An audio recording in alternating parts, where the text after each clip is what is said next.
Hello everyone and welcome back to my channel Edmond Mindaros, and for today's quick tutorial, and I am going to show you guys on how to resolve the runtime error message ETI BTMON.exe, and this applications has requested the runtime to terminate it in an unusual way. Please contact the application's support team for more informations kung paano ba natin ito i-fix. And without further ado, and let's go ahead. So all you have to do is to open up on a search menu, and then dito ay kailangan mo lang i-type yung control panel, and then select mo lang dito yung open. And then next step ay dito lang sa category, so click mo tong arrow na yan, and then select mo lang dito yung large icon para makita mo lahat yung settings. So click lang natin yan. And then next step ay kailangan mo lang select dito yung power options, so click lang natin yan.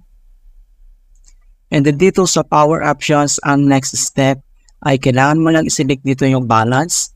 And then dito naman sa kanyang right side, makikita mo dito yung change plan settings. So i-click mo lang tong change plan settings.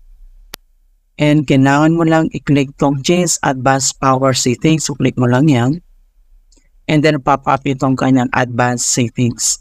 So ang next step ay dito lang sa advanced settings ay kailangan mo lang i-select dito yung PCI Express. Okay? So, click mo lang yung plus sign. And then, dito naman sa kanyang link, State Power Management. So, i-click mo na ulit itong plus sign. Ayan. So, makita mo na dito yung kanyang settings na naka-maximum power savings, yung on battery and plug-in. And then, dito naman sa kanyang turn off hard disk ay naka 1 minute po siya. So, pwede mong i-adjust yan. And then, after that, kailangan mo lang i-click to okay. So, click mo na yung okay.